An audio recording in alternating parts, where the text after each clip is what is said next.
So, Carl, I have a dream. I've got a dream of changing the way communities think and operate, using technology to create social change. And it's what I feel really passionately about, using technology to create more activity. Someone challenged me the other day and said, but all this technology is stopping young people from doing stuff. And I said, yeah, but if you use it in the right way and use tech for good, you can create much more activity, physical activity, mental and social activity. People call me a social entrepreneur, but like Paul, actually I think I just get on and do stuff that means something to me and really matters to me.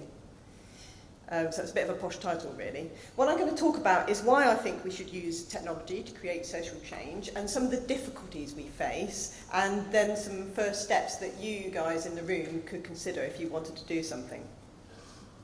So the next thing I want to talk about is my inspiration, really.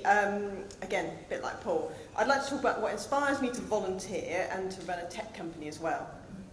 So I am a volunteer. Although I obviously run a business too, a socially focused business, a volunteer is a big part of my world. I'm particularly passionate about both young people and sport. And I've run youth clubs, sport clubs, extreme sporting events. Oh, they're fun. Lots of broken arms, broken legs, all sorts of things. But everyone taking it on really well. I currently run a junior county badminton team, which takes up my entire winter. And my volunteer management platform, Groop, came about because I set up a sports-focused youth club.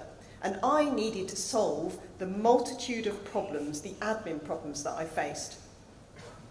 My team and I, a couple of the guys are with me today, Katie just here, and Tim out there. My team and I are a team of experts from the areas of youth services, education, sports, and charities.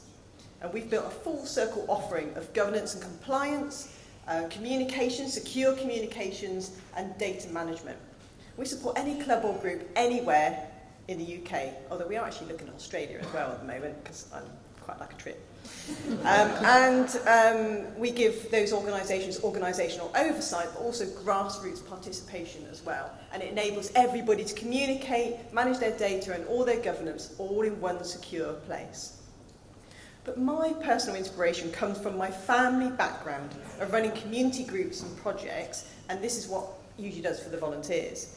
When I was young, my dad ran a youth club voluntarily. It was a way of supporting local young people from some really tricky backgrounds. And my mum ran trips for the local elder people, very vulnerable local older people. Both of them held down 2 jobs each, and they earned very little themselves. But they held those really strong beliefs, just as you all do, about community support. And this, along with their organisational skills, was then passed on to me and my brothers. And that's why I'm here, talking to you about that need to continue that legacy approach to community development and support. I believe it's really essential to create the infrastructures that enable that transition of the skills down the generations, because we don't know who they are. We're not necessarily related anymore. We're a much more transient community. We've got to be able to pass those skills on. We need to create sustainable models of support in sport, health, youth, leisure, and other communities. We're embedded in such an increasingly complex financial, legal, social world. Most people I know are pretty overwhelmed by all of that on a day-to-day basis. And it's so unfamiliar for so many ordinary folk out in our communities who want to do something positive for any activity. So some of you in the room, and me, find some of those issues quite difficult, that finance, tech, legal, social stuff. But you may not want to publicly admit it. And that's understandable, because none of us want to admit our vulnerabilities. People constantly approach me and tell me that they want to try and run a club or group, or they've tried to run something, but they gave up. And they gave up because of the reams of paperwork, the complex and expensive insurance, all the stuff they're supposed to read, the difficulties of filling out application forms. When I started that youth club, which would have been about 10 years ago, that really inspired me and Groop, I think I printed off something like that, a manual to help me run the youth club, and I thought there's got to be a better way of doing this. But also what those volunteers find, the control of their volunteers, their members, their participants going off and holding their own conversations on public social media. And I expect that's a problem that most of you in this room are experiencing. There's no moderation. Those volunteers fear litigation, angry parents or carers when things go wrong. They're scared that it's all going to be down to them. And in their busy worlds, your busy worlds, that responsibility can be really, really overwhelming. What volunteers tell us is they want someone to share the workload with, pass the group admin on to when they want to move on. Just have a holiday, have a break.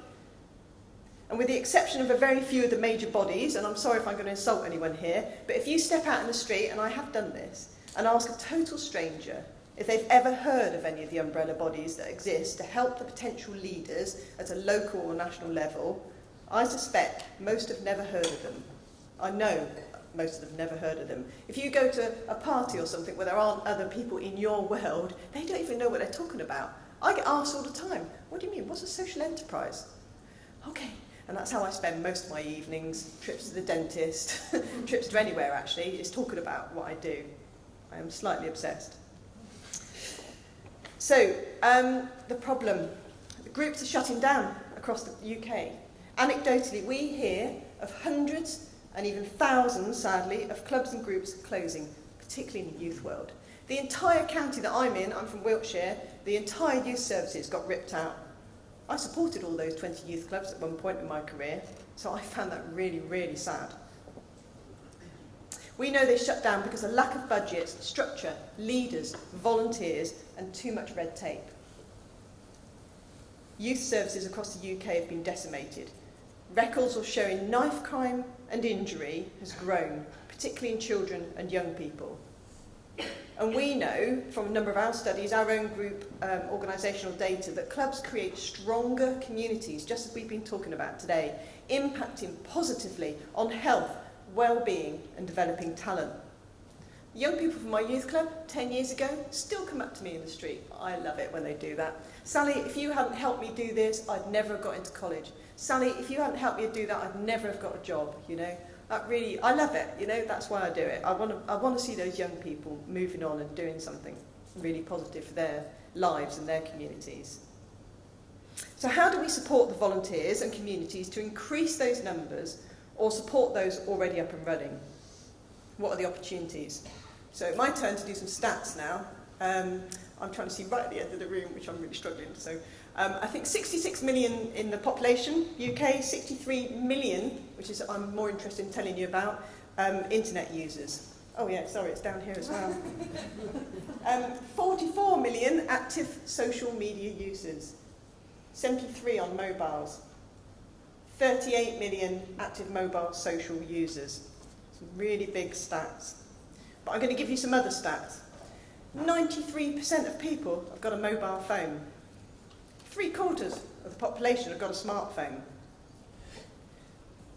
And this bit, tell me if you're guilty of this, because I know I am. Smartphones are checked, on average, every 12 minutes. Your volunteers are checking their smartphones every 12 minutes. We'll come back to that in a minute. And 84% of people are worried about their personal data being shared by third parties. And a bit of highlighting of volunteering data. I've not got it on the screen, so you just have to take it in from me. But in 2017, the National Survey for Wales showed that 28% of people currently volunteered, either formally or informally. And that's fairly similar, actually, with the stats right across the UK as well from the NCVO. So about a third of the population. So what are the other 2/3 of the population doing? They also, the Survey for Wales also showed that the highest rate of volunteering was from 65 to 74-year-olds. And this is a massive problem for most of the organisations that we work with. They really want to engage younger people. Sorry, I had something around, so I've lost it now. I had some stats about, oh yeah, so the lowest area of people, lowest category was that people aged 25 to 34-year-olds are the least likely to formally volunteer, with only 15% volunteering once a month.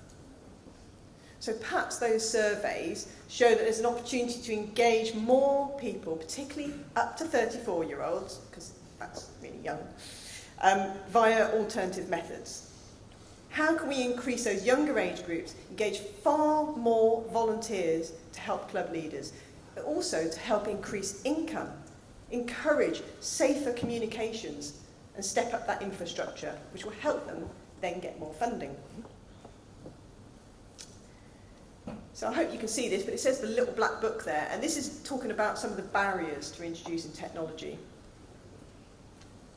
We're undergoing a cultural change towards using technology, and we need to help our volunteers understand why we are changing the way we work and help them understand that change management process. So most charities and organisations that I work with don't want to upset their volunteers.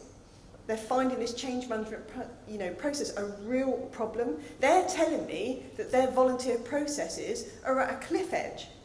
I've been told several times recently, major charities are telling me that they are crippled by their volunteering processes and they're not getting enough volunteers in. They're not managing them. But they're all really scared to tell their volunteers what to do. We need to encourage our communities to move away from that font of all knowledge, that little black book, and also the Excel spreadsheet, I might add to that. It would be helpful to really identify those restraining forces that hold club leaders back from using that new tech and easing their workload.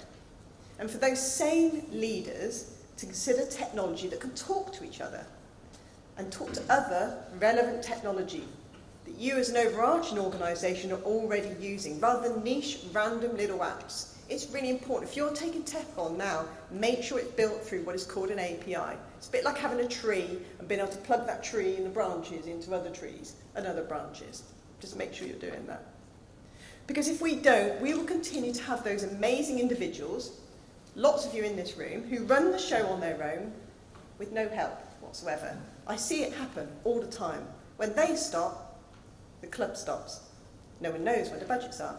The rota, the risk assessments and policies, the petty cash, people, the list of people who donated. It's all just forgotten and gone. We need to provide platforms for the future generations that are fit for purpose, meet the needs of community individuals and groups. Bless you. Thank you, Jeff. Moving from the black book is really tough. You and your volunteers will all have your own story around how you came to use technology.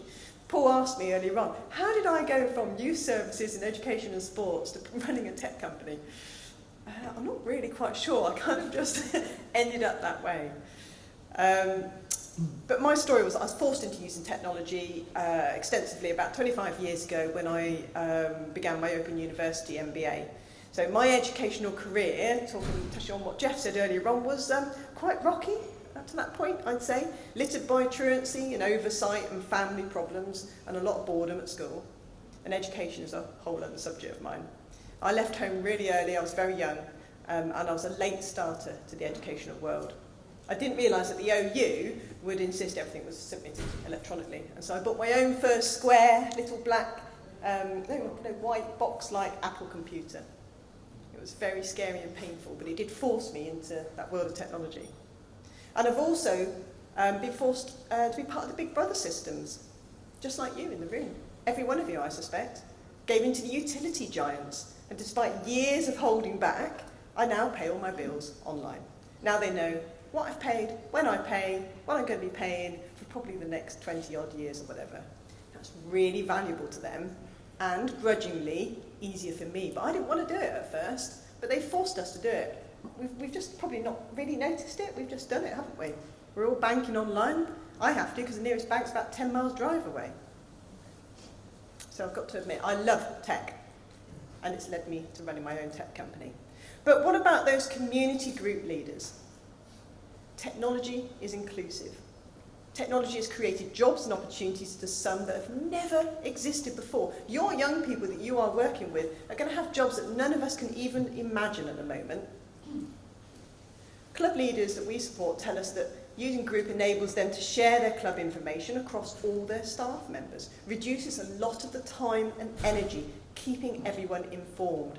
There's a huge focus on saving time for the hard-pressed volunteer. I know I'm really into saving time whenever I can. Another one said they no longer have to dig through piles of paperwork. And another one said, it's accessible from wherever they are. So can you introduce technology to your groups? Some of you will have already done it. Have you considered bringing in helpers with your groups who don't ever come to the club or project, and they don't take part in the activity? They could help with the admin and become laptop volunteers, running your club almost virtually. I've done this for years, long before I brought Groop in. As I've always used about 20 volunteers for running the youth club, half of which literally never came to the club, but were really passionate about helping. But for various reasons, they were all housebound, and I was really connected to that community through different volunteering I did. Amazing volunteers. Can you create further networks of supporters who run those club administrative functions, help them hurdle the red tape? Ditching that black book, ditching the spreadsheets means clubs can share the knowledge, create long-lasting relationships and an entire new environment of collaboration. So if we are running a club together, all of us in this room, massive club of some kind, but some of us leave or we fall ill or we go on holiday, that club should just continue seamlessly. So I just want to look at what solutions are out there to create new working environments for community or club leaders. So some of you, as I said, are using solutions, some new and emerging models. But what else do we need to consider as part of that solution? So how that tech can empower your clubs and your own governing body. How can you increase your value to your sponsors, to your funders, generate and manage your cash flow more effectively and create more commercially viable organisations. Even the little youth clubs, the 10,000 a year turnover less youth clubs, sports groups, whatever, you still need to manage your cash flow and become more viable. Sponsors and funders want more for their money. Does everybody agree with that? I think they're all really demanding. We have our own social investors and funders, and we get grants and so on, so I know they do. They want to engage as well, those funders and sponsors, they want to engage with the volunteers and the participants. They want outcomes. So finding digital ways to do that is critical, and particularly across the generations. Using that tech introduces that power of that data that we've just been hearing about, of communicating with your club members, analysing the members, sessions, volunteers, informing your strategy, informing your commissioning, and informing your funding. Really doesn't matter what the products are you use, but they've got to be easy to use, and they've got to be useful, and they've got to be API connected to introduce them into our communities. Then the more informed we'll be for the governing bodies and umbrella bodies and so on, to drive better services and support those thousands of individuals out there giving up their spare time. So, in this last bit, I just want to run through some real next steps for you to take away. So before you begin seeking out the right tech solution, which is a bit like, going into a sweetie shop and thinking, oh my word, where do I start? This is so scary. It's very important to plan your tech strategy first. And I'm sorry if this is quite simple, but I'm quite a simple person, so I just wanted to get something straightforward across. I want you to ask you to think creatively with your senior leadership teams, with your board colleagues, or whoever it is that is running your groups, your projects, your organisations, whatever size you are. Think about your people. Think about your beneficiaries and your volunteers. Who are they? Are there several levels of categories of beneficiaries? How can you help them operate efficiently to allow them to get on with the job that they really want to do using technology? What infrastructure do they need? And their performance. What tech innovation is out there? Ask around, talk to your colleagues, find out. What's the productivity that you're looking to achieve? And what outcomes do you want to achieve? Are you, mention the word for the first time, are you meeting GDPR criteria? What do you want to improve or reduce, and what needs speeding up? And your places. Where are your beneficiaries and your volunteers? Where are they functioning at the moment? Are they on pitches? Are they on courts? Are they in the air? Are they on the roads? Are they in the water? Lots of you here will represent all of those kind of areas. How can you make it easier for them to function in those random places? And plan it. Is it necessary for your beneficiaries and your volunteers to travel? Can you save them time and money by providing a more mobile form of support? Does it save paper and storage? What else can it save them? How can you fit around your volunteers, those volunteers who are on their smartphones, by the way, every 12 minutes, every day, rather than the other way round? How can you support the people who support you? And across all four then, you could consider and map, if you're not already doing it, your demographics, your diversity, your inclusivity, even local politics. I had to get the word politics in today. I just had to, yeah. And consider where you can learn and work with the other sectors outside of your own. I don't know if you can see that white. I'm going to read this out because that doesn't show up quite so well on that screen.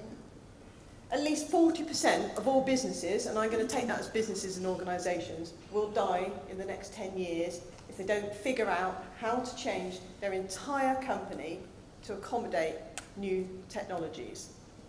That's a really scary prediction. 90% of CEOs believe the digital economy will impact their industry, but less than 15% are executing on a digital strategy. We shouldn't be taking comfort that there are other people feeling the same way. We should be feeling that that's really scary as well, and we need to address it. So my last slide, digital Darwinism, is my favourite slide, I love this one, is the evolution of consumer behaviour when society and technology are faster, evolving faster than the ability for us to adapt. We've got to drive this social change across all communities together. We have to change the way communities think and operate, and that's what I'm really passionate about. You're all at the forefront of sport and volunteering and community action here and up here on the panel. All of our lives are really busy. We're already incorporate so much technology already, but we need to sit back and think strategically about how we can provide the right technology and the right infrastructure to support the next generation of leaders and create much more physical and mental and all emotional activity. I'm just going to finish up by saying that we are running our own conference on the 21st of November. It's our first inaugural conference, major conference, and it's going to be based on new approaches to volunteering. So if you'd like to know more about that, please come and see our team out in the foyer afterwards. Thank you very much.